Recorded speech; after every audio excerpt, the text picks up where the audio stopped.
Ok. Então, olá a todos e todas, tá? Hoje é dia 16/12/2020, aula de Política Social. Então, vamos lá, iniciar. Eu acho que já se tornou um clichê falar que a aula com vocês é sempre muito desafiadora, né?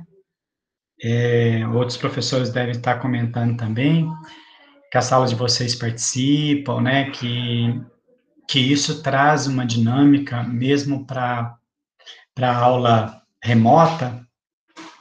E quando a gente prepara a aula para vocês, sempre fica pensando, né, naquelas pessoas que protagonizam o debate, as pessoas que pedem para a gente aprofundar em alguns detalhes.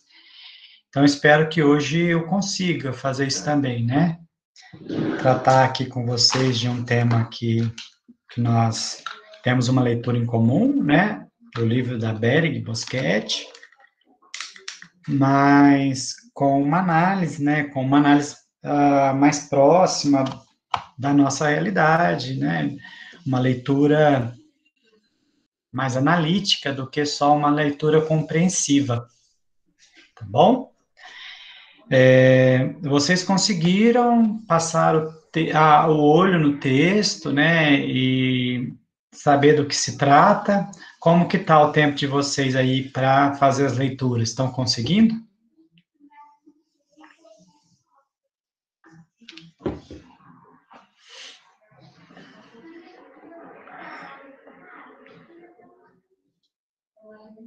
Não consegui ler essa semana. Vitória, isso assim, é muito pesado, né? Eu falei para vocês, né, que eu gosto muito do final do ano, né? É um misto, né? É um misto de realização por ter, principalmente no ano de pandemia, né? De ter chegado até aqui, com saúde, é claro, e também por esse final de ciclo me proporciona, mas é fato, é uma enxurrada de trabalho, né? Então, eu compreendo você não ter conseguido ler, não é poucas páginas, né? Mas eu vou ver se eu posso trazer, né, essa discussão à tona e peço que você participe, assim, caso você queira, né, continue participando, né, não tem, não é pré-requisito a leitura, né, era só para saber se vocês tinham alguma impressão do texto. É, Alessandra, eu li uma parte, estou fechando as informações. Então, tá. Sim, sim. Não, a Alessandra também compreende também que esse período é um período muito intenso, né, Alessandra? Muito intenso, e mesmo quando a gente se organiza, né, você, não, eu tenho um horário organizado para estudar. Mesmo quando a gente nos organiza, o volume de trabalho no final do ano é muito grande, né? Então, isso nos une, né, a questão do volume de trabalho. E aí, mais uma vez, Alessandro, também coloca à sua disposição, tá? À medida que eu for falando, qualquer termo que você falar assim, olha, isso aí não está muito palatável para mim. E aí você me para, tá? Me para e fala assim, olha, vamos devagar, tá? A leitura não é pré-requisito para aula nenhuma, tá bom? O único pré-requisito da leitura é do professor, o professor precisa ler, né? Eu preciso ter essas coisas organizadas, né? Eu gosto sempre de ter um roteirinho aqui. Agora, vocês não, vocês estão aqui para um processo de formação, né? E aí, se eu dou esse processo de formação, se eu explico os conceitos, a qualquer momento você pode ir para o texto, tá? Mais alguém? Agora, Luísa, você veio nas últimas aulas, né? Eu fiquei pensando, né? Porque tinha algumas discussões que eu falei assim, gente, é a cara da Luísa, né? Essa discussão aqui, essa aqui, mas eu não lembro, talvez você até participou, eu até peço desculpas, sei assim, né? Que tinha umas coisas que quando eu estava se preparando, principalmente nas duas últimas aulas, né? Eu falei assim, gente, a Luísa tinha salientado isso aqui quando a gente estava na introdução, mas você já tinha falado, né, que também o seu ritmo de trabalho está muito puxado, né? É, não, então tá bom, né? Vamos começar a pensar, né? Boa noite aí para as pessoas que estão chegando, né? Vamos começar a pensar a política social, né? Sobre esse percurso, né? Esse percurso que nós escolhemos. Eu achei que vocês foram muito felizes, né? Em escolher um percurso linear para pensar a política social. Não é o mais fácil, mas é o que a gente, enquanto estudante, enquanto professor, consegue estruturar melhor, né? Porque na aula passada nós falamos de Durkheim, né? Hoje nós vamos falar do liberalismo, né? Pensar o quanto que nós sabemos sobre o liberalismo, o quanto que nós sabemos sobre a questão social, né? Ah, será que é possível, já de cara, uma definição de liberalismo? Vocês conseguem colocar aqui no chat ou falar para mim verbalmente uma definição de liberalismo?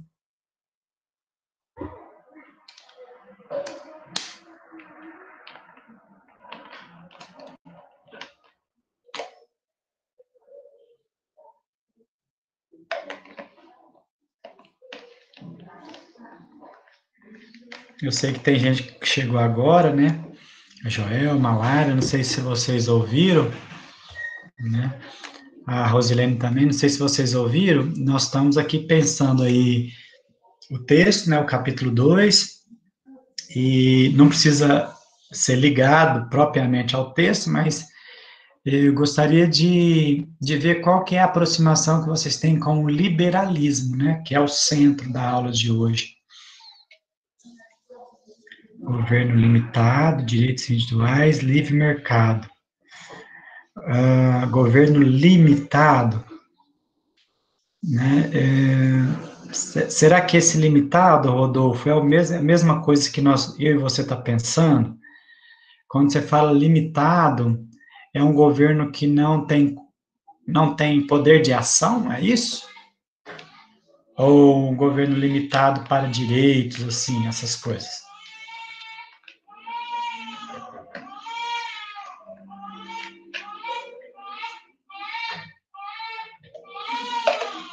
Limitado para direitos. Concordo com você, mas a gente precisa aprofundar isso, né? Porque então você está pensando aí que o liberalismo, enquanto um mecanismo que não apoia os direitos, né, no sentido de política social, é isso, não é? É isso. Então é a mesma coisa que nós estamos pensando. Aí nós vamos aprofundar nisso, tá? Nós vamos aprofundar. Ah, e outra coisa que nós precisamos entender, né? Dá para a gente fazer uma retomada para pensar assim que lembra que o capitalismo ele não surge com uma economia de mercado? Vocês lembram disso? Isso vai ser importante. Olha, o capitalismo surge, mas ainda não é uma economia de mercado. Cada, cada indivíduo age seu próprio. No liberalismo, né, Alessandra? É isso mesmo, no liberalismo, sim. Ótimo. Então, a ideia de liberalismo está muito próxima do que o texto traz. Agora, eu preciso que vocês me sinalizem sobre o processo de estabelecimento do capitalismo, né? Nós temos lá a passagem do mundo feudal para o mundo moderno, aí o mundo moderno introduz as máquinas, e depois dessa introdução, leva um tempo para que as pessoas tenham uma forma de pensar diferente, que é o espírito do capitalismo, sabe? O pensamento protestante. Surge o que a gente chama de capitalismo, né? Com a ideia da ética protestante. Mas o capitalismo ele não surge com uma lógica de mercado, sabe? Ele mesmo aí a gente pensa as políticas sociais, né? A Spinheim-Land quer até barrar isso, né? Nós estamos no capitalismo, aí essa Spinheim-Land, a lei do pão, ela tenta barrar essa economia de mercado, sabe? Do que o liberalismo vem propor. Vocês lembram o que é que explica mais sobre a economia de mercado?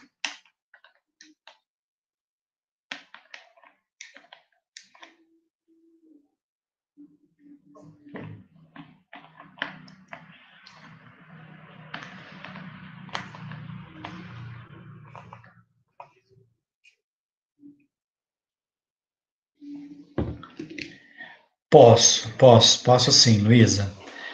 É o seguinte, ó, sempre quando a gente olha para o capitalismo, porque nós somos fruto dessa sociedade, acho que se der para dar uma relembrada é bacana, tá bom.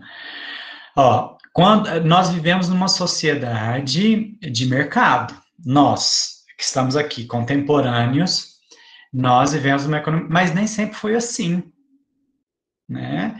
Nos primórdios do capitalismo, a lei do pão ela vem até para barrar. Lembra quando o mercado de trabalho ele não tinha leis regulatórias e para impedir que os trabalhadores se vendessem por qualquer preço, surge a lei do pão para complementar o salário. Então, mesmo que você ganhe pouco no seu emprego, para trabalhar aquele determinado tempo, aí vem a lei do pão.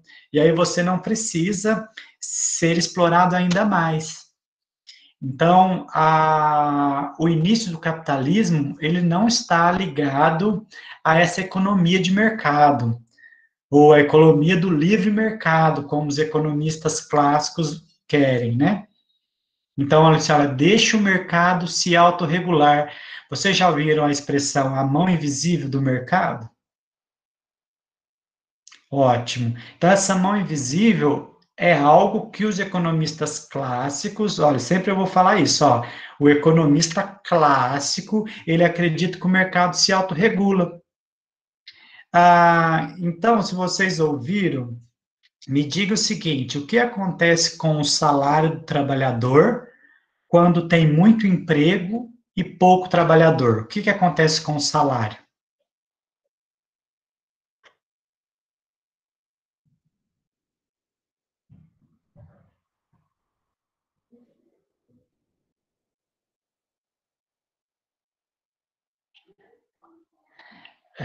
Diminui? Eu posso repetir a pergunta, Luísa?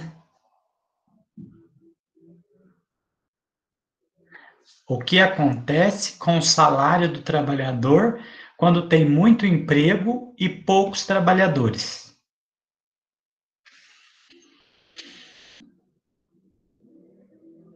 Fica desvalorizado? Isso, Alessandra e Luísa, vocês entenderam que é o contrário do que vocês colocaram? Ó, tem muito emprego. Luísa entendeu. E aí, você entendeu, Alessandra? Ó, tem muito emprego e pouco trabalhador. Aí o salário aumenta. Foi a Maria Laura ou a Alessandra que tinha colocado? A Alessandra tinha colocado que aumentava, tá certo, né? Ó, então, a lei do mercado, essa mão invisível, né? ela é da oferta e da procura. É da oferta e da procura. Então, vocês entenderam. Só que o capitalismo, ele não surge assim. Tanto é que os estados nacionais ainda estavam em formação, alguns países, né, que vão se depois desenhar como países, eram governados por reis, rainhas, e eles tentando barrar a economia de mercado. Até aí, tudo bem, assim, olha, o capitalismo não surge do jeito que nós conhecemos. O capitalismo, ele surge a partir de uma ética protestante do acúmulo, né? Então, nós temos que chegar até aí, ó. O capitalismo surge com uma ética do acúmulo, mas não com uma ética de mercado.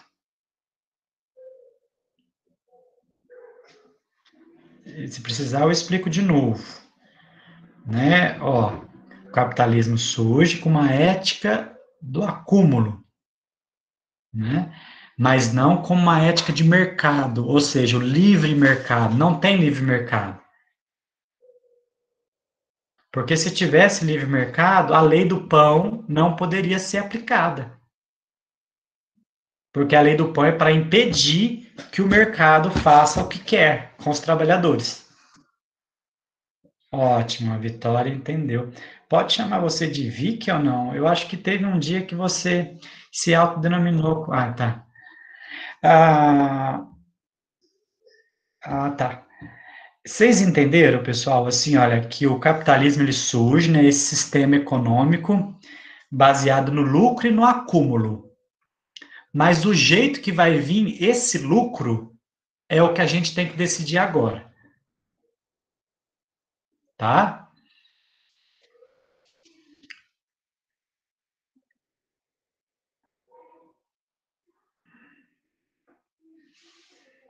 Quem estiver anotando, anote aí.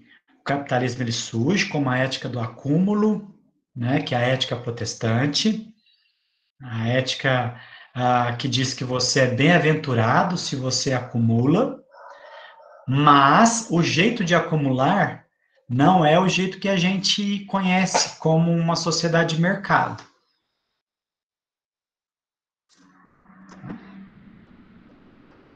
Está ligada ao aumento de produção, mas ainda a circulação das mercadorias ainda não está organizada. Difícil? Quer que explica de novo?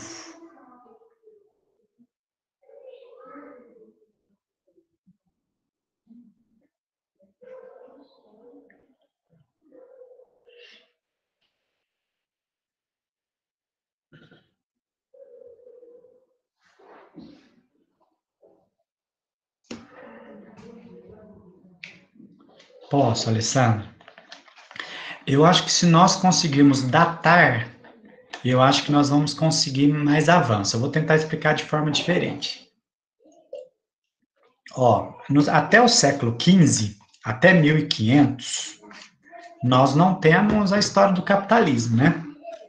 Aí, com as grandes navegações, nós teremos o mercantilismo, né, que é essa balança comercial favorável, né, para os países que estão navegando.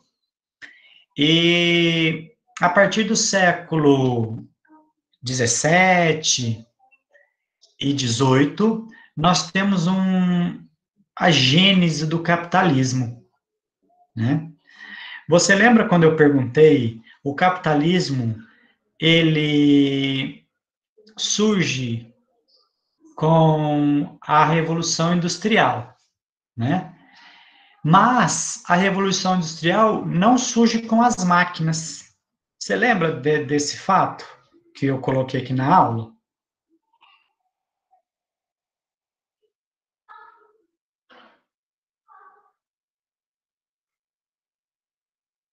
Ótimo. Então, você percebe que para o capitalismo ele adentrar na nossa sociabilidade, não foi preciso apenas máquina e produção, foi preciso uma mudança de mentalidade. Lembra que aí precisa chegar uma mentalidade protestante para que o capitalismo se instalasse como um sistema baseado no lucro. Até aí, tudo bem?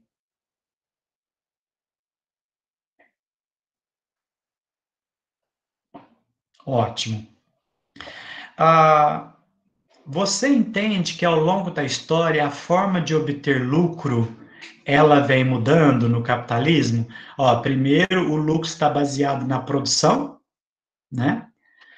Agora, o lucro está baseado nas relações. Hoje em dia, o exército desempregado nos mostra que o lucro hoje está baseado nas relações sociais. Inclusive, quando você, com muitas aspas, tá? Adora um produto no mercado, quando você compra um produto que você já tem em casa, mas você compra o outro por conta de feitiço, a nossa sociedade tem disso, coisas que antes não tinham. Então, o que, que eu quero com isso? Eu quero mostrar para vocês que o capitalismo, ele surge e se atualiza. Então, você vê aí que no século, na passagem do século XVII para o XVIII, nós temos aí o auge do capitalismo e ainda assim a lei do pão tentando barrar a sociedade de mercado. Quando a sociedade de mercado se instala, nós teremos o liberalismo, que é um livre mercado. Tá? Então, o que eu quero com isso, né? Pensar que surge o capitalismo a partir da ideologia da ética protestante. Esse capitalismo não é como nós conhecemos, né? Precisa ainda de um amadurecimento e de uma transformação para uma sociedade de mercado. Ao estabelecer uma sociedade de mercado, nós temos o que os economistas clássicos chamam de liberalismo. Agora, quem determina os rumos da sociedade já não é mais o Estado, já não é mais o rei, a rainha, agora é o mercado. Aí, como acho que o Rodolfo colocou, que o Estado diminui e o mercado aumenta. Conseguiu o percurso, assim, visualizar um percurso, fazer alguma anotação?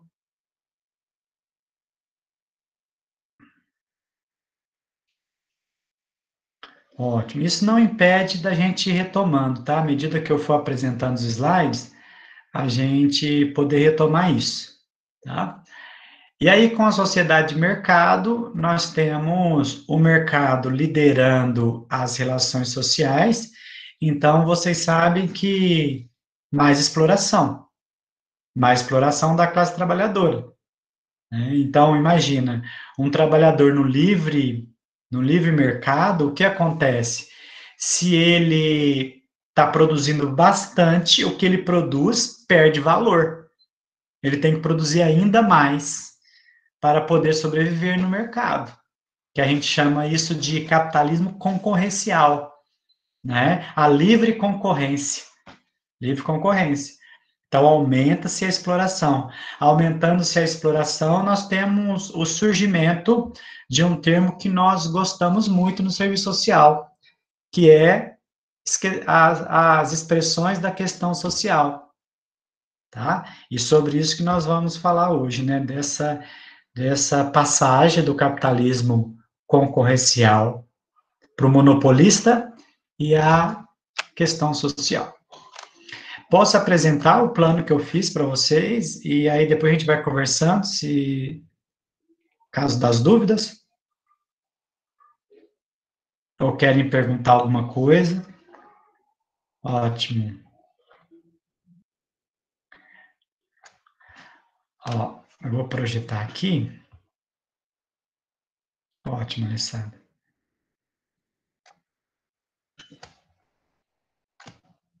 Ó, primeiro que nós vamos, todas as turmas que eu estou trabalhando com, como eu já falei, com atividades assíncronas, né? Isso garante o acompanhamento da disciplina e garante também presença para aquelas pessoas que estão excluídas deste momento de assistir a aula presencialmente. né? Por isso que eu estou gravando as aulas e, quando oportuno, eu vou disponibilizando. Mas mesmo aquelas pessoas que não podem, não querem ver as aulas depois, podem recorrer ao livro e fazer a atividade e entregar, tá? Para acompanhar a disciplina. Então, nós teremos uma atividade assíncrona, tá? Então, a aula de amanhã, que será a nossa última aula, né, de dezembro, será destinada para essa atividade, tá? Eu não sei se vocês estão visualizando a minha tela, eu estou colocando a atividade assíncrona aqui, ó. Pode me dar um ok, se estiverem vendo, por favor? Estamos sim. Tá. Ó, então, amanhã, a aula de amanhã vai ser destinada a isso, tá? Por quê? Porque eu não quero que vocês tenham mais uma coisa para... Deixa eu ver se tem alguém chegando aqui, né? Acho que tem alguém querendo vir para a nossa aula. Tem sim. Ó, então, amanhã, o que vocês farão? Né? A partir do texto e das aulas, nós vamos... A atividade faça uma breve análise sobre as políticas voltadas para a classe que vive do trabalho até o liberalismo, até onde a gente vai chegar hoje. Tá? Aí eu pus um roteirinho aqui para vocês, ó. A lei dos pobres, vocês sabem que é aquele olhar para o vagabundo, né? Para a vagabundagem.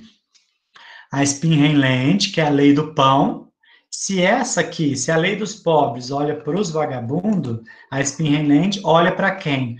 Olha para o trabalhador, para evitar que o mercado explore ele ainda mais.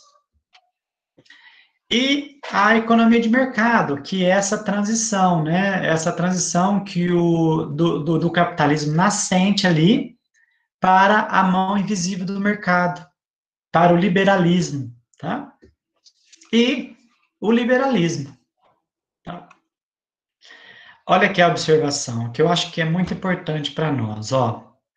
Não é para explicar cada tópico. A intenção é perceber como esses tópicos nos ajudam a compreender a sociedade e as ações destinadas à classe que vive do trabalho. Como que era visto os pobres na lei dos pobres? Como era visto os pobres na Spinrand? Como é visto os pobres na economia de mercado? Como é visto o pobre no liberalismo? Né? Quando eu falo pobre, eu estou pensando a classe que vive do trabalho, tá?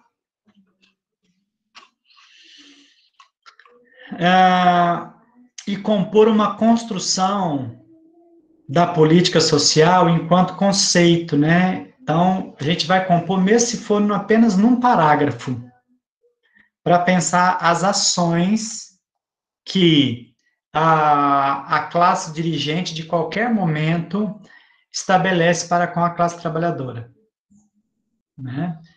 Essa ação de controle, essa ação de penalização, essa ação de culpabilização, tá? Se vocês conseguirem perceber isso ao longo das aulas e ao longo das leituras que vocês fizeram, é isso que eu gostaria que vocês colocassem.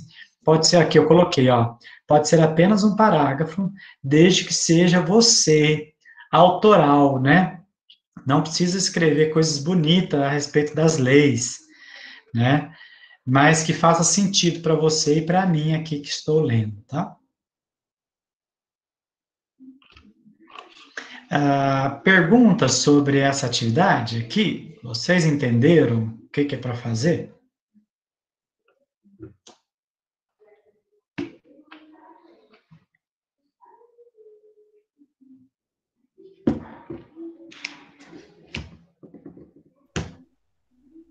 Sim, eu acho que eu entendi, sim. Ótimo, então. Então eu vou já passar pelo esqueminha que eu preparei para vocês. E aí, eu acho que aí, quando eu for explicando também, você pode perguntar, tá bom? Isso aqui eu vou mandar hoje para vocês.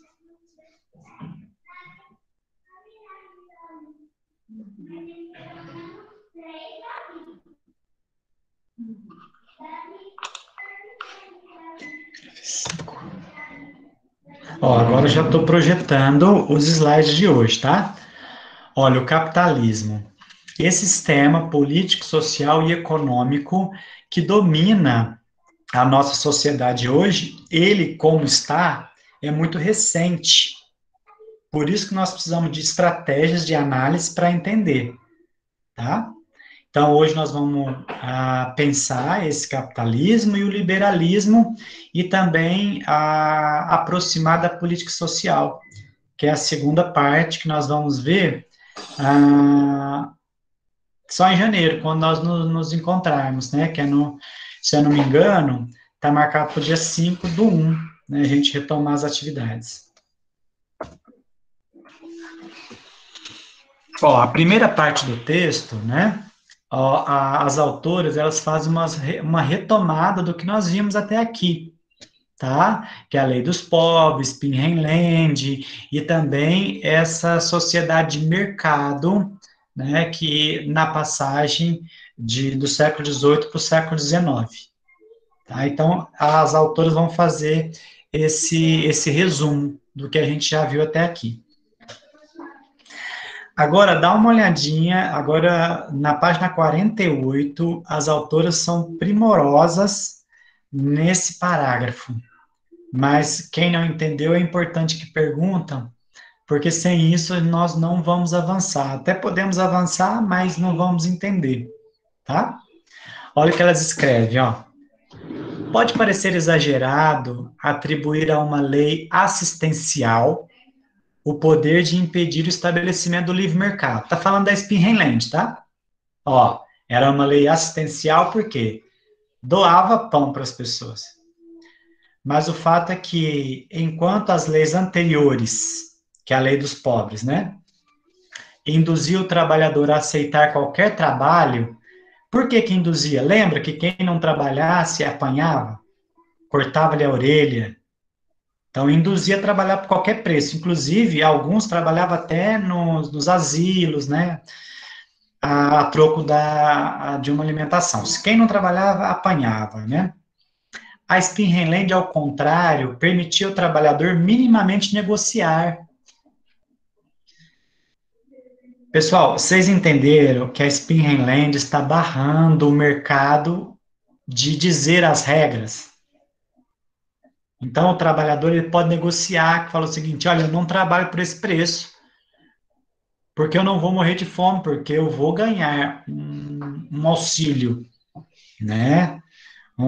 Que é o pão, né? O pão para sustentar a família.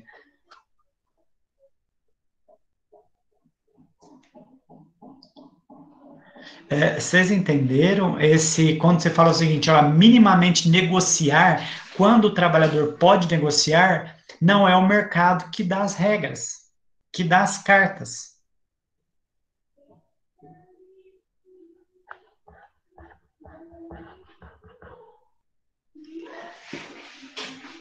Quer que explique de novo isso? Porque isso é importante para falar quando você for escrever lá, né?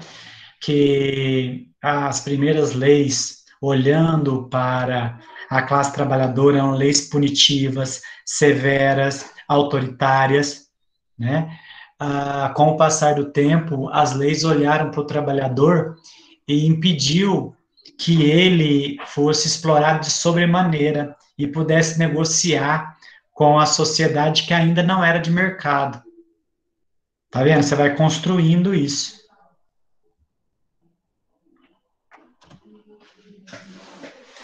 Assim, as políticas sociais, como preconizamos hoje, se gestaram na confluência dos movimentos de ascensão do capitalismo. Então, o que nós estamos vendo como lei dos pobres e a Spinheland não é as políticas sociais, tá?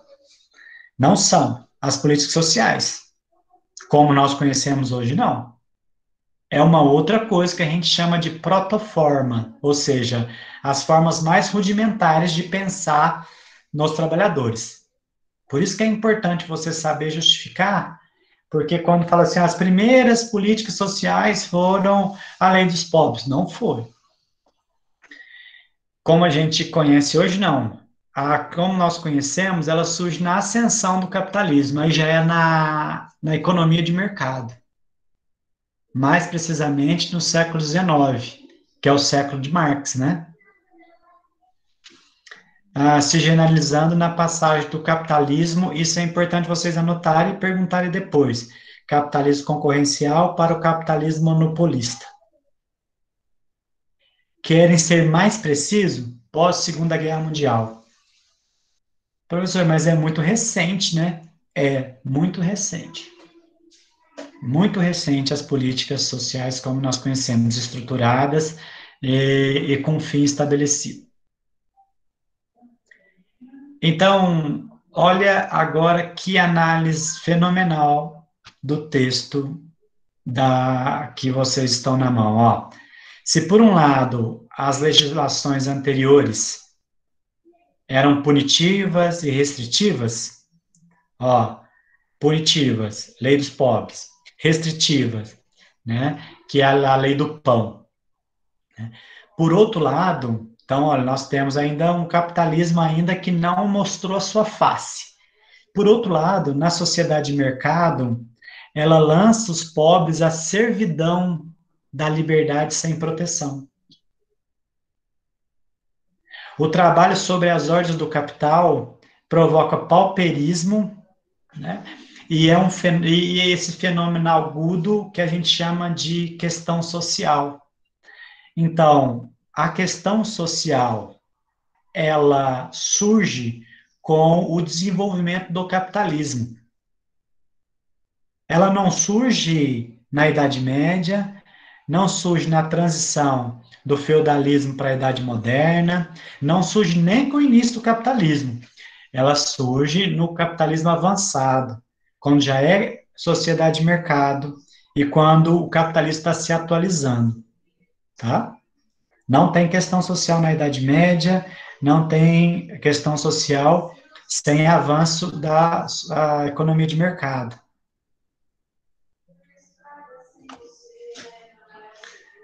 Deixa eu só um minuto.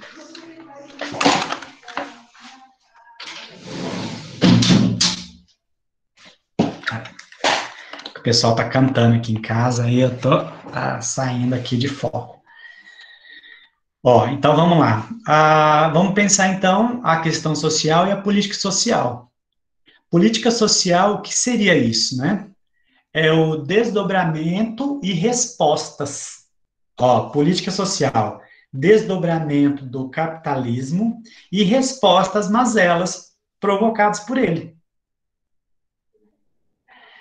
Mesmo que tenha mazela antes do capitalismo, não é questão social, tá? É outra coisa, não é questão social. Depois a gente vai ver por que não. E como que são essas respostas? Setorizadas por setor e fragmentadas. Só uma parte, né, que é atendida. Por isso nós chamamos isso de expressões multifacetadas. Então tem multifacetas. Nós precisamos fazer uma análise sempre crítica para entender quais são essas facetas do capitalismo. E que se funda na exploração capital sobre o trabalho.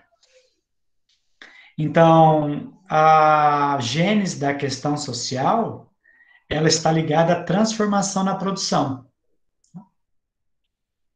Quando nós falamos que o ser humano precisa se reproduzir socialmente, o que nós estamos falando com isso? Nós estamos falando que ele tem que ter vida, que ele tem cultura, que ele tem que ter cultura, que ele tem que participar da produção da riqueza, no sentido de divisão de riqueza. E o que é a questão social? A questão social é quando o homem é separado disso. Tá bom? Anotem aí. Então, quando o homem está em plenitude, a gente chama isso de emancipação ligado ao trabalho. Quando o homem está separado disso, surgem as expressões da questão social. Como a questão social ela tem uma historicidade, ela é um conceito conservador, tá? Ele não é um conceito crítico. Ele é um conceito conservador, que quando ele surge, né, no capitalismo monopolista, essa expressão, ela surge como uma situação problema. Então, quando olha para as mazelas do capitalismo, a classe trabalhadora é vista como uma situação problema. Hoje, pensar a classe trabalhadora é também pensar luta. Por isso que a Yamamoto vai dizer, questão social é mazela, claro, mas também é rebeldia. Então, continuação, então, política social é um elemento central para o enfrentamento, né, ah, das mazelas por meio do Estado e das classes sociais. Então, política social não é só controle do Estado, controle da classe trabalhadora, não. Também é motivo de luta. Muitos trabalhadores se reúnem, lutam para conquistar as políticas sociais. Tá? Não sei se isso está claro para vocês. Então, aqui é importante pensar no duplo caráter. Se por um lado é o Estado querendo controlar, por outro lado é a classe trabalhadora querendo os seus direitos garantidos. Agora o liberalismo, né? O liberalismo e a negação da política social. Parece que o liberalismo quer, né, que o Estado controle a classe trabalhadora por meio da política social, mas não é assim. O liberalismo, ele quer que o mercado se autorregule, né? E aí eu coloquei para vocês uma crise do liberalismo em 1929. Essa crise prova que o mercado ele não tem uma mão invisível, porque se houvesse essa mão invisível, não haveria a crise de superprodução de 1929. Uhum. Aí, se vocês quiserem, eu até anotei aqui, eu posso retomar a crise e explicar como que foi a crise. Mas é só para a autora, ela parece que dá com as autoras, né? Como nós já soubéssemos disso. Então, o liberalismo, ele nega a política social porque acredita que o mercado se autorregula. Só que em 29, o mercado quebra por uma superprodução. Então, aí abre aspas, agora são as autoras, tá? Ao lado da ética do trabalho, a ética protestante, esse raciocínio ele é hegemônico, questão da mão invisível, tá? À medida que a sociedade burguesa se consolida. E aí é uma sociedade fundada no mérito de cada um. A gente já falou isso, uma sociedade meritocrática. Então, o liberalismo, nesse sentido, combina com o darwinismo social. O que são isso, darwinismo? Os mais fortes sobrevivem. Para deixar claro o que é essa doutrina liberal, essa doutrina do mercado autorregulável, tem um passo a passo no texto que nos ajuda muito, né? Então, o que seria? Aí o Rodolfo salienta que a intervenção do Estado na garantia de direitos sociais no capitalismo liberal, ele tinha que ser mínimo, tá? Mínimo, mínimo. E aí vocês vão entender que quem definiu isso foi o liberalismo e não o próprio Estado. Tá? O que seria as ações liberais do capitalismo, né? Primeiro, individualismo. Não dá para falar de reconhecimento de classe, né? É o sujeito individual, tá? Pode parecer redundância, né? Sujeito individual, mas não é. É isso mesmo. Porque nós não estamos falando aí do sujeito histórico, né? Esse que compreende não só a individualidade, mas ele responde por um coletivo. Próximo. O liberalismo diz o seguinte, olha, que o bem-estar individual, se todo mundo, olha, parece que tem uma lógica, mas não tem, ó. Se todo mundo individualmente ficar bem, todo mundo fica bem. Que é o predomínio do bem-estar individual gera o bem-estar coletivo. Se todo mundo estiver bem, se cada um estiver bem, todo mundo está bem. E aí precisamos de ter liberdade para competir. Aí agora não dá para ver quem está na sala, né? Mas eu tenho uma discussão com a Iane, né, desde da disciplina passada, que a competitividade, quando desconsidera a situação de cada um, não é competitividade, né? É deslealdade. Por isso que ela traz o termo da equidade para pensar as políticas sociais, tá? Então, o liberalismo fala que tem que ter liberdade para todo mundo competir. E pasmem, o liberalismo fala que a miséria ela é naturalizada. Por quê? Porque a miséria independe do mercado. A miséria, ela decorre porque o humano, ele é imperfectível, ele tem defeitos.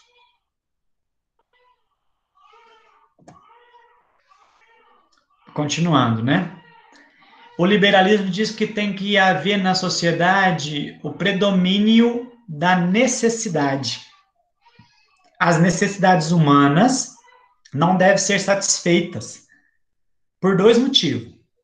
Quando você não satisfaz a necessidade humana, parte da humanidade vai morrer.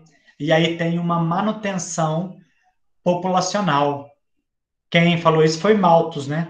No crescimento da população. E o segundo, quando a sociedade tem necessidades, ela se auto-organiza para satisfazer as necessidades. Sempre uma mão invisível, né? Manutenção do estado mínimo. Para que serve o Estado? Elas dizem que é um mal necessário. O papel do Estado é só legislar, garantir as liberdades. Isso é bem Estados Unidos, né? Ó, estou num país livre, então preciso garantir, se eu não me engano, é a 13ª emenda dos Estados Unidos que prevê essa liberdade. As políticas sociais, eles falam, né? O liberalismo estimula o ócio e o desperdício. Então, quem vive de políticas sociais não tem interesse para o trabalho. Aí eu abri o parênteses aqui, né? Cabe perguntar de que trabalho está falando, né? De que trabalho está falando. No liberalismo, a política social deve ser um paliativo, ou seja, nós devemos assistir apenas as crianças que ainda não podem trabalhar, os idosos que já trabalharam e os deficientes que não têm condição de ingressar no mercado. E aí tem uma fala muito corriqueira, né, que é o seguinte, olha, melhor ensinar a pescar do que dar o peixe. Então, quem tem capacidade, né, não capacidade, mas quem não está dentro de crianças, idosos e deficientes, tem que aprender a pescar. Não pode ter políticas sociais para as pessoas. Bom, aí eu trouxe os textos, né, para a gente problematizar, né, pensar esse liberalismo, pensar as questões sociais e pensar o capitalismo até o liberalismo, tá? Isso aqui é a atividade, que eu já passei para vocês. E aí, nosso próximo encontro, que eu marquei aqui 5/1, mas eu mando uma mensagem para vocês no WhatsApp. A gente fecha o capítulo 2. Agora eu vou sair aqui e voltar com vocês.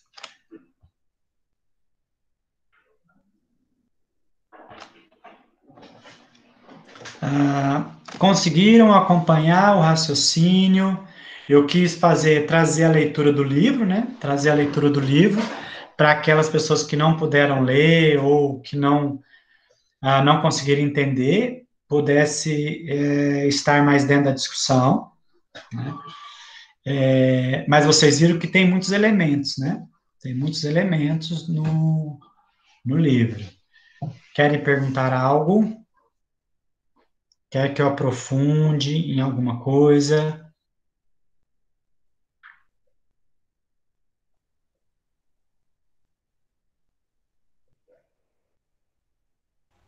Professor, eu posso dizer que o Estado ele é mediador no liberalismo?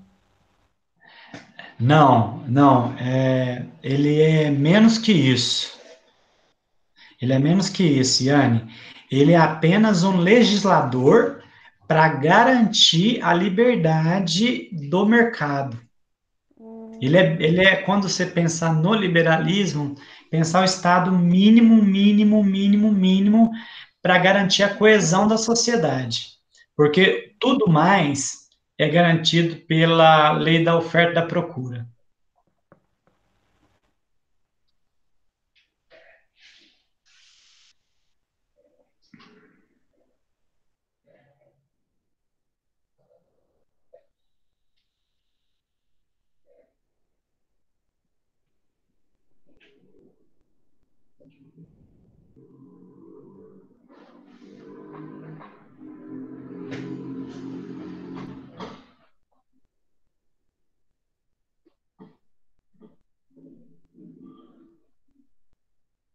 Tem uma pergunta para vocês, né? Ah, no texto ela traz, eu trouxe também no esquema, né? Como demonstrar que não existe uma mão invisível como os economistas clássicos gostariam. Como eu consigo demonstrar isso? Ou eu não consigo demonstrar?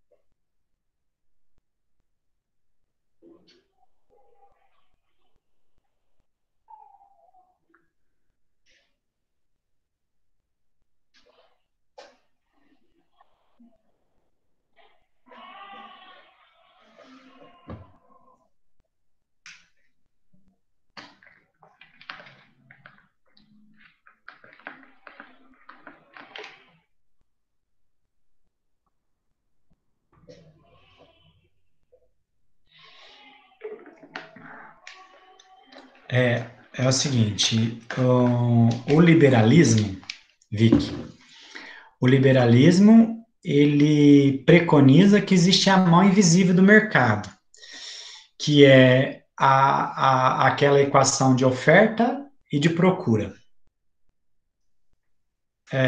Como nós conseguimos comprovar que isso é falso ou a gente não consegue comprovar isso?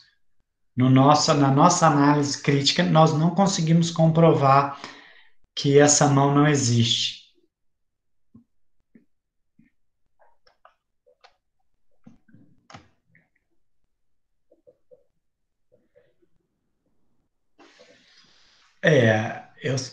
Mas você tem que me ajudar mais. Eu vou tentar, eu vou tentar explicar por áudio, porque é muito doido. Eu ia até fazer um comentário quando você finalizou os slides, né? Porque por mais que a gente estude o liberalismo ou tenta compreender, parece algo tão, gente, como assim, né? Tão distante, mas tão presente, né? Porque basta um olhar crítico ali que a gente consegue ter essa visão de fato crítica acerca do que ele mesmo defende enquanto seus ideais. Por exemplo, ele traz que o bem-estar individual maximiza o bem-estar coletivo. Uhum. E aí esse bem-estar individual, ele acontece só por uma livre e espontânea do fluxo do mercado. E aí, assim, né, é tão contraditório pensar tudo isso. E aí, quando a gente pensa, como que a gente pode, então, demonstrar que não existe essa mão invisível do mercado, né, hoje? Aí eu coloco que olhando para a realidade, é porque se a gente pega o exemplo da questão do trabalho, ou dos trabalhadores que estão ocupados, ou que estão desempregados nesse momento, e aí na questão procura e oferta, é distante da ideia que é pregada, né, porque fala, não, então, se a gente tem muito emprego e tem pouco trabalhador, esse trabalhador Enfim, é nesse sentido que eu vim caminhando mesmo, olhando para a realidade no contexto específico da questão do trabalho, mas não somente, né? Porque o liberalismo, ele coloca tudo isso, mas na prática em si, ele é bastante distoante do contexto e das condições reais e concretas. Ótimo, perfeito. Você sabe que o meu plano de meta é treinar você para descer a lenha na sociedade capitalista, né?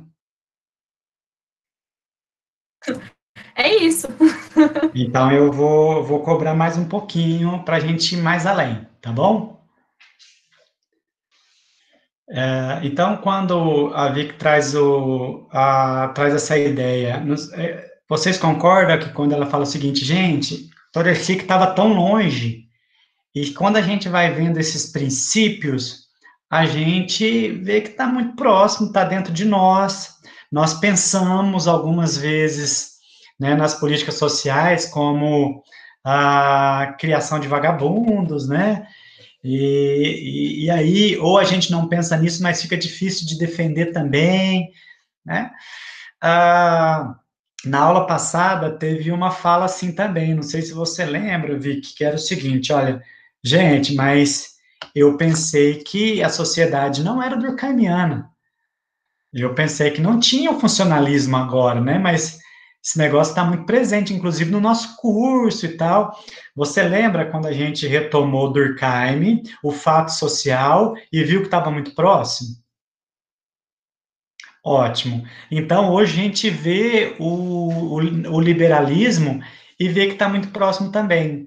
E isso, não, você não fica muito estranhada com isso? Não te dá um estranhamento? Demais. E sabe o que é esse estranhamento? É a sua consciência pedindo para se emancipar. Porque se nós não pensarmos no que nós estamos aprendendo, no que nós estamos vivenciando, nós vamos ser levados pelo funcionalismo, nós vamos ser levados pelo liberalismo, e achando que estamos fazendo teoria crítica. E não é assim. E aí, na aula passada também, nós falamos o seguinte, olha, se a teoria crítica estivesse disseminada na sociedade, nós não estaríamos no capitalismo, né? Claro. Mas nós precisamos de agir. Nós estamos aqui numa disciplina de política social, precisamos olhar para essa sociedade e entender. Então, quando eu fizer a pergunta, né, sempre, como demonstrar que a mão invisível do mercado não existe? Crise de 1929. O que foi a crise? Não foi uma crise de superprodução?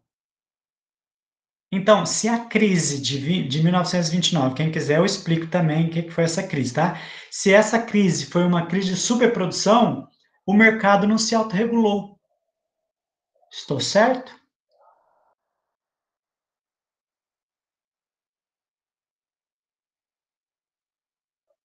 Aldo, essa crise foi após a quebra da Bolsa lá de Nova York?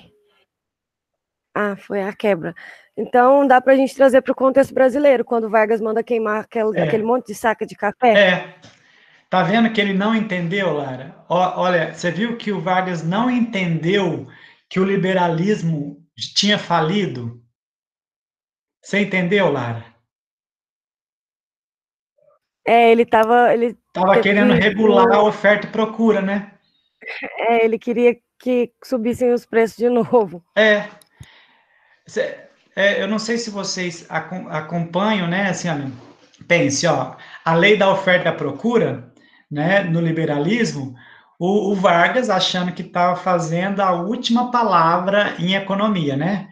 Que o Brasil era produtor de café e aí não podia exportar mais. O que ele fez? Ele comprou o café dos cafeicultores e queimou. E queimou, porque aí ia abaixar os estoques e ia regular o mercado. Lara, isso aconteceu mesmo? Regulou o mercado? Não, caiu de 445 milhões de euros, eu acho que era isso, para cento e pouquinho, não adiantou nada, ele só jogou café fora. Só jogou café fora. Isso mesmo, eu não lembro a cifra, né? Mas não adiantou. porque o liberalismo ele estava vencido. E aí o Rodolfo coloca, não sei se ele está na sala ainda, ele coloca assim, olha, no liberalismo o Estado é mínimo. Como que a economia capitalista, vocês têm uma ideia de como a economia capitalista ela consegue se recuperar? Porque nós estamos com uma crise de superprodução. Todo mundo está desempregado, e aí os trabalhadores estão na rua, não pode produzir nada, porque já tem muita coisa produzida. Inclusive o convênio de Taubaté, que a Lara colocou, né, que é essa medida do governo brasileiro de queimar o café, ele proibia novas lavouras. Então não adiantou nada queimar o café, porque não vai ter mais lavoura. Devia ter estocado, mas enfim. Como que a economia capitalista supera a crise de 1929?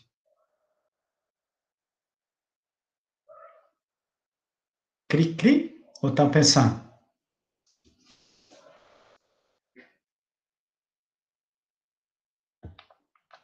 O Rodolfo está aqui, ó. Eu estou passando o negócio no avatar aqui. Ele está aqui.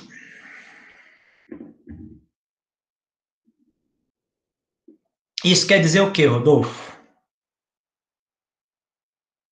Quem que interveio na economia? Isso, boa.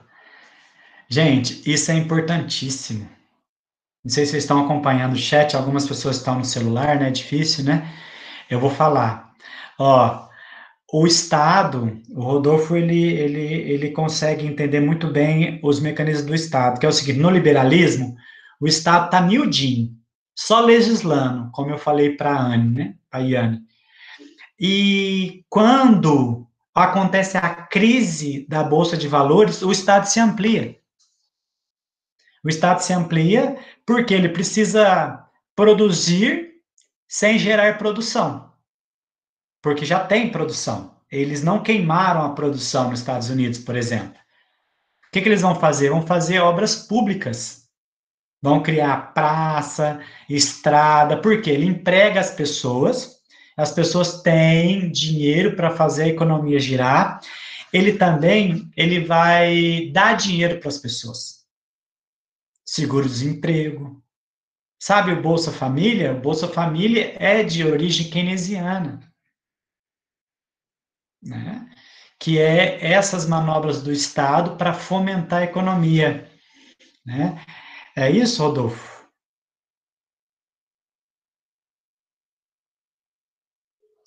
Tá vendo? Olha, que o Estado precisou ampliar-se.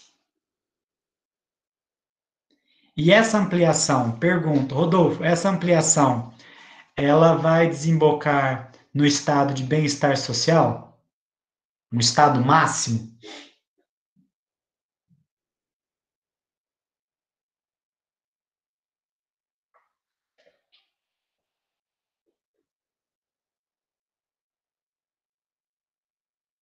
Isso, vai ser o começo.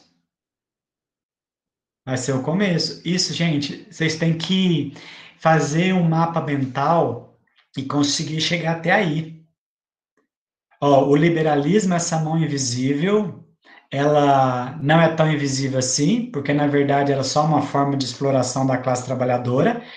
Ele tem a sua grande crise em 1929. O Estado começa a ampliar, né, para que o capitalismo se recupere, e ele vai recuperar, e esse Estado ele vai ampliando, vai ampliando, vai ampliando, até a crise do petróleo em 1970.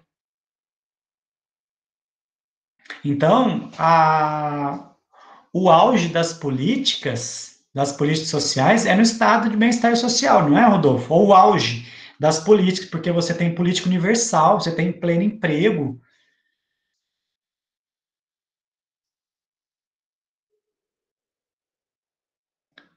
Isso porque o estado de bem-estar social é aquele em que a economia não se estagna.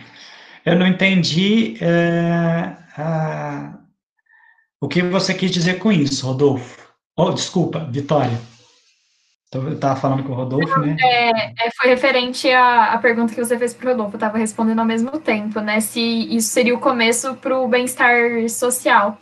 E aí eu coloquei que é no sentido de que o bem-estar social ele não é de fato para a sociedade, né, mas para as condições gerais da economia, por nesse sentido.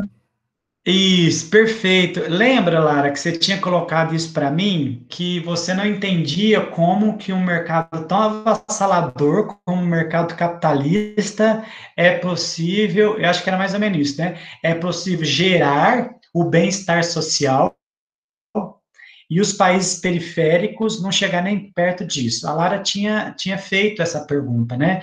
Que ela já tinha lido 2 vezes esse livro e tinha alguma coisa que não tinha ficado legal.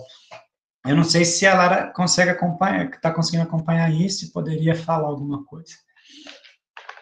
Eu perguntei como que os países periféricos, mesmo sendo tão ricos, não conseguiam alcançar o estado de bem-estar social. Isso, aí que é o pulo do gato. Rodolfo, você consegue pensar nisso? Ó, o capitalismo, ele quebrou no mundo inteiro, né, em 1929. As medidas estatais, elas foram sendo ampliadas no mundo inteiro capitalista, né? Nós estamos pensando na União Soviética, não. Foram ampliadas. E por que que os países centrais conseguiram o estado de bem-estar social e os países periféricos, mesmo aqueles ricos, não conseguiram? E Vitória, Isabel, Rosilene, Bruna, Joelma, Gabriela, Maria, Iane, Policena, Eliette, todo mundo.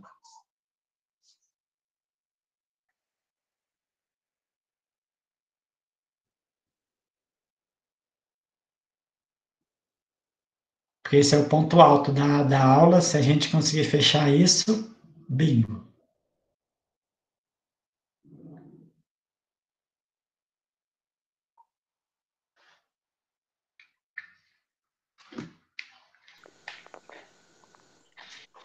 Professor, seria porque os países periféricos eles eram mais explorados no trabalho para vou falar enriquecer os países centrais? É isso, Seria parabéns, Eliette. é isso? É isso, mas isso é muito difícil de elaborar no momento que vocês estão. É isso também, Vicky. Eu consigo entender, mas não eu assim consigo entender, mas não consigo explicar muito bem, entende? Conseguiu demais. Você acredita que eu participei de um processo de seleção do mestrado que ninguém conseguiu falar o que vocês estão falando aqui? Nós perguntamos por que as políticas sociais nos países periféricos elas destoam dos países centrais, já que faz parte de uma mesma economia capitalista. Aí nós damos uma deixa para a pessoa dizer o seguinte: olha, existe o capitalismo central e os periféricos. O central só é porque explora os periféricos, não é isso, Eliette? Uhum. E eles não conseguiram. Olha, numa banca de mestrado, 5 candidatos não conseguiram. Foram 5 candidatos que foram para a fase de entrevista, né? Não conseguiram entender o que Lenin colocou, né, no capitalismo desigual e combinado. É uma lei do capitalismo, né? Que para o capitalismo central funcionar, o periférico não pode funcionar. Porque precisa do trabalho, né, das É, pessoas. é. Não é fácil entender isso. Então, se quiser, eu explico de novo, tá bom? Ó, nós estamos. Hoje era para chegar só até 1929, tá bom? Mas nós avançamos porque a discussão levou a gente para lá. Gostaria de saber se vocês têm alguma pergunta para pensar as primeiras manifestações para pensar na classe trabalhadora ou na classe que vive do trabalho, né? Aquela lei dos pobres, lei do pão, economia de mercado e liberalismo. Alguma coisa quer que eu fale? Professor, eu estou meio aqui perdida na economia de mercado, que depois que sai da lei dos pobres, que vem a lei do mercado. Aí eu tô meio que perdida. Você pode, Ah, assim? tá. Você entende, assim, quando fala lei de mercado, você entende que a economia que é mais importante na sociedade, você sempre pensa assim, tem que pensar. Ó, lei de mercado, que é essa economia de mercado, o mercado é mais importante. Você entende? Ah, tá. Que Tá. aí é o que nós vamos falar do liberalismo, né? Dessa doutrina liberal. Aí Da, depois vem o liberalismo, que aí. quando a sociedade de mercado ela é implantada, o liberalismo também é. Ah, foi junto. Foi junto. Foi junto porque é o seguinte, ó, o liberalismo não é o mercado como mais importante. Então, a lei do mercado é esse liberalismo. É esse Hum, os estados nacionais, Eliette, eles estavam tentando barrar isso, porque o que é mais importante? Era a coroa, né? Eram os reis. Então, era a classe de nobres. Se a sociedade de mercado ela vem à tona, quem vai ser mais importante? Os burgueses. Tá tá. uma questão de relação de poder aí, tá? Mas aí a gente vai retomar isso, né? A gente sempre vai retomar, né? A gente vai indo com o texto, né? E à medida que vocês forem precisando, a gente retoma. O que é importante nós para hoje é falar o seguinte, olha, a sociedade ela precisa cuidar da classe trabalhadora, porque a classe trabalhadora ela é explorada, mas também ela é rebelde. Então precisamos ali ter os olhos fixos na classe trabalhadora. Então é isso que eu gostaria que vocês nesse percurso até aqui conseguisse olhar.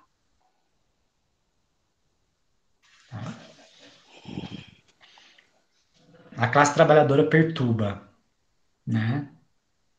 Seja passando fome ou seja se revoltando, ela perturba a ordem estabelecida.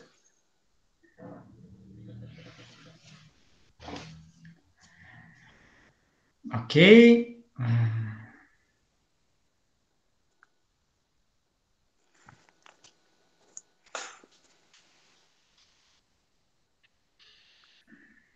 Podemos finalizar por hoje ou vocês querem perguntar alguma coisa? Ótimo. Não, hora dessa a gente fica cansado, né, Vicky? Mas mas é um cansaço também do dever cumprido. Tá? Bom, pessoal, então eu vou, assim, se claro que vocês quiserem perguntar, pode perguntar, mas eu já gostaria de me despedindo de vocês, né? Então nós não teremos aula de amanhã, porque a aula de amanhã é para fazer atividade, tá bom? Já vou me despedir de vocês para que em janeiro a gente possa voltar, tá? Agradeço a vocês, essa companhia que tivemos até aqui. Desejo para vocês um ótimo final de ano, né? Dentro do que for possível.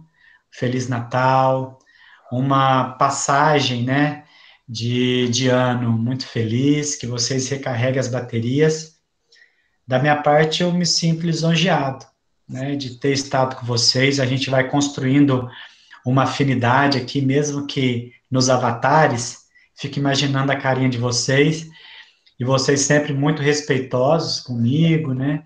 Espero ter respondido à mesma altura, tá? Então, desejo para vocês um bom recesso. Não, a atividade é para ser entregue, né? O nosso semestre, ele finaliza no dia 23. Então, se vocês puderem até dia 23 me entregar, porque é ali que vai ter as presenças de vocês, que eu vou organizar o diário, tá? Então, tem 3 atividades, e aí vocês fazem ela para mim, tá? Então, desejo para vocês que fiquem bem, e qualquer coisa também pode me chamar, né? Me chama lá no WhatsApp, o que se precisar, dúvida, tá bom? Tá bom, Vicky, obrigado, Rodolfo, bom final de ano, que seja melhor para todos nós, né, Rodolfo? Agradeço a sua participação, Iane, é sempre nós, hein? Bruna, obrigado. Alessandro, obrigado também, viu? Vocês fizeram as minhas noites, mesmo depois de um dia cansativo, fizeram minhas noites melhores, tá bom? Um grande abraço para vocês, tá? Fiquem bem, tá bom? Tá acabando a pandemia.